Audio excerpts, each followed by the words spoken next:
Hey guys, what's up? I was sitting drinking my coffee this morning, um, thinking about some stuff that I wanted to talk about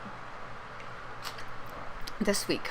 So, for those of you just joining me, I'm Emily with AbsolutelyAstrology.com, and I talk about who you are, why you're here, and what the fuck is going on in a real way, in real easy to understand terms as best as I can. You can call me on it all you want. My goal is to deliver information that is relevant, easy to understand. I call them my bite-sized spiritual truths. Oh, my camera's all tilted. And I deliver that up. This month of April is a month of renewal. It's a month of kind of working out some of the kinks, which it's funny, we probably could say that forever, but in a way that's, we're always working out the kinks, but in a way that is profoundly connected to the ego.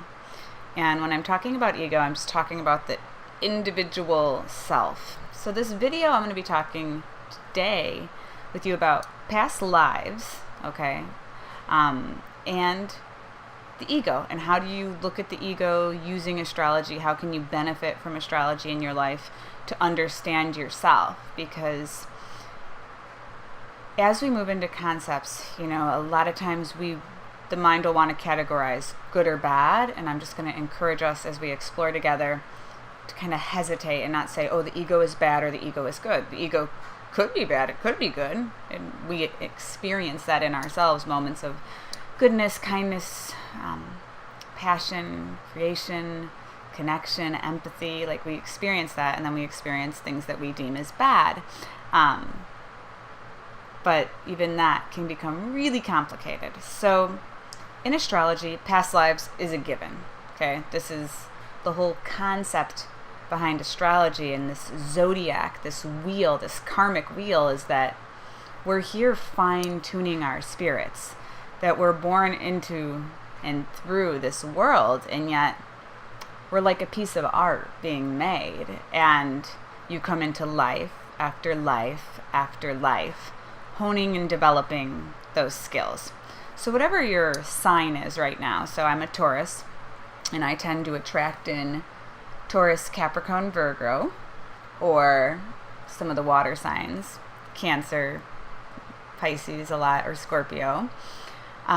Whatever your sign is, there's 12 signs, and you're not ever just one of these signs, because you're trying to get a holistic perspective of being, right? So sometimes I would be in a life where I would be a Taurus. Sometimes I would be in a life where I was an Aries. And deeper than this, like, you should think about this, because this is so relevant, and I don't know why nobody fucking talks about this. So, like, hey y'all, I'm a Taurus, yes, born through, right? So we don't come from our parents, we're born through our parents. So I'm a Taurus born through a Gemini mom and a Scorpio father. So to just say I'm a Taurus without understanding past lives, without understanding the implications of a Taurus, an earth sign, being birthed through Scorpio, a water sign, which is a complementary element, and then Gemini, which is an air sign, which is a non-complementary element to my earth sun sign, my personality, my ego sign, okay? That's what your sign is. It's your ego sign. It's that separation. It's that individual part. You miss a whole fucking piece of astrology because you're not thinking multidimensionally. You're thinking, oh, well, here I am, I'm a Taurus, or here I am, I'm a Sagittarius, I'm a Cancer, I'm whatever, and I'm working with this energy. But really, deeper than that, you're that sign that's birthed through two other signs, two other minds, if you will, and in astrology, of course, that makes sense. If we're incarnating over and over and over again, and we're wanting to hone our skills and develop and have these holistic perspectives, it's like a kaleidoscope of being. Like, being a Taurus birthed through two Taurus minds would be a whole different experience for me than coming through, Gemini, which is the storyteller, Scorpio, which is the alchemist, and then me, the Taurus, which is the builder. It's a whole different dynamic. It's a different setup. It's a different development that my mind is going to unfold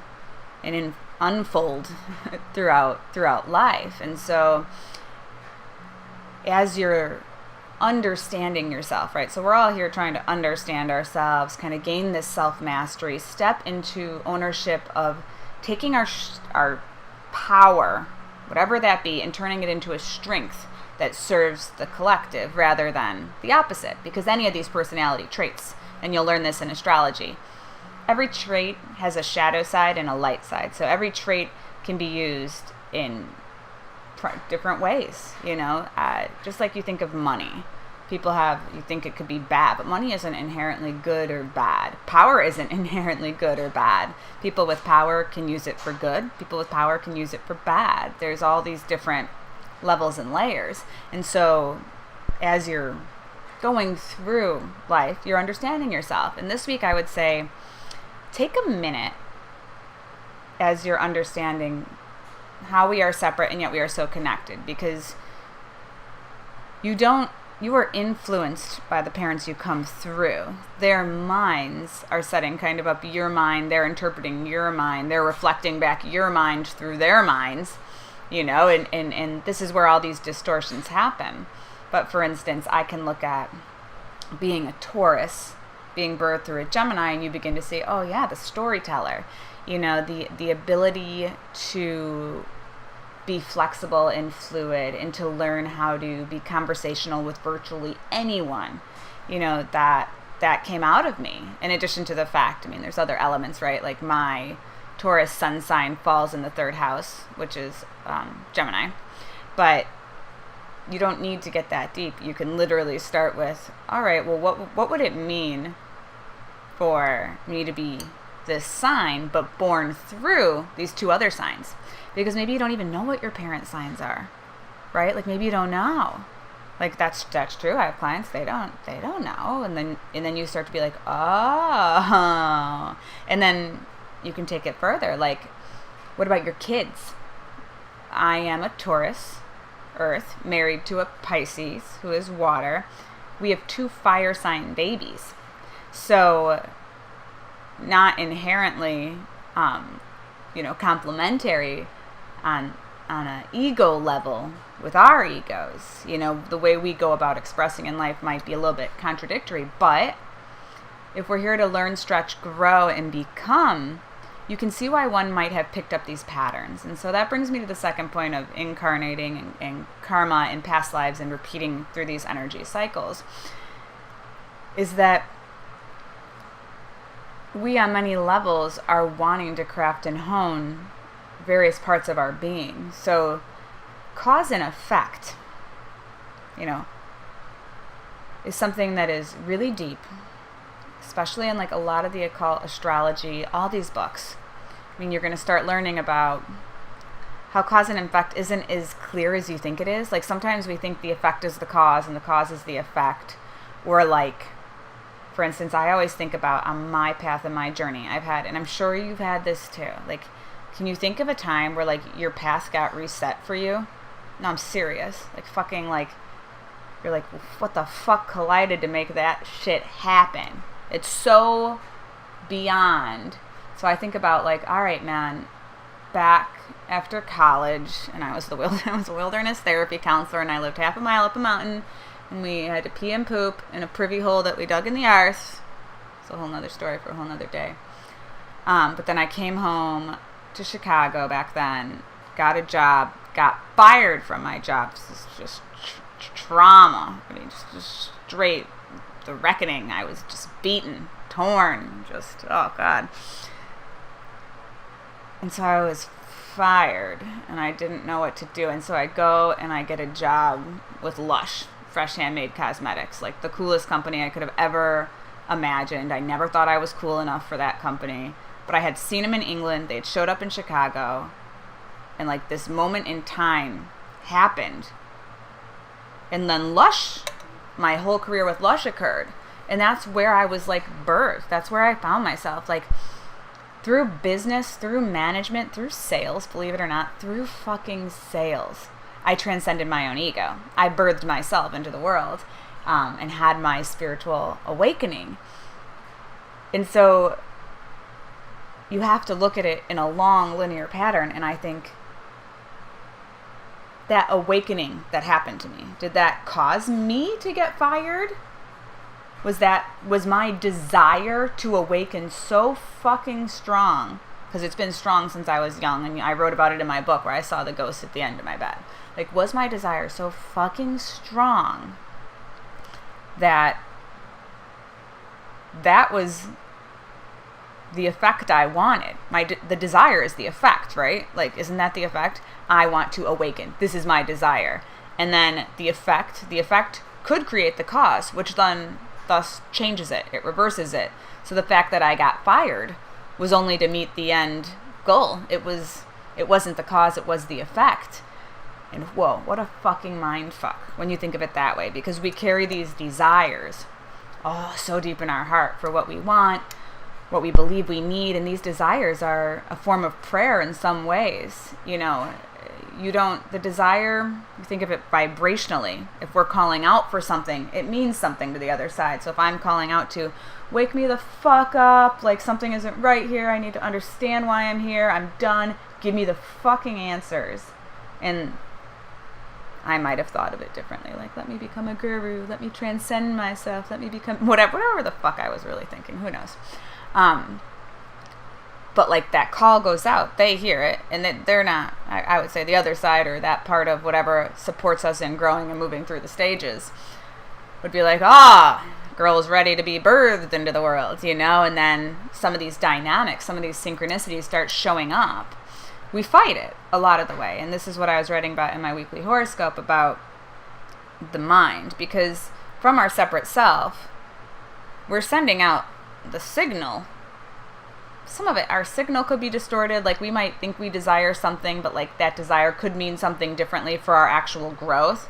So we don't always get back exactly what we want, and we're like, why not now? Why don't I have the answers? Why isn't it clear? Why doesn't everybody love me? Why do I have to be rejected? Why do I have to go through all this shenanigans?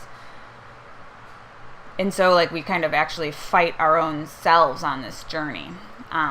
And the mind is confused. I mean, the mind gets so confused. And that's why I was saying this week, like, we have to check back in with ourselves and come into, sorry, something popped up there. We have to check in with ourselves, like really check in with ourselves, because some of the obstacles we perceive aren't as real as our mind makes them out to us. They don't require so much fear to be bubbling up and through. Like, I remember, and I wrote about this too this week in my horoscope, that when my book came out, I was panic fucking stricken. Like, I felt so fucking naked, because that book I pulled, that is my heart and soul in that book. Like, I became an astrologer, and I just felt like at some level, even when I was reading charts, I knew it could be more powerful for the individual if they learned to get in there on their own. I knew that no matter what I did, as I would read a chart, it was still always coming through this. It was always coming through Emily Clintworth. No matter how much I push myself to the side, no matter how much I can connect to source, no matter how much I can channel, no matter how fucking strong I got. Because I could give readings, and I started knocking out electricity. Serious. My electricity would go out when I would read, because whatever the fuck I was tapping was so intense.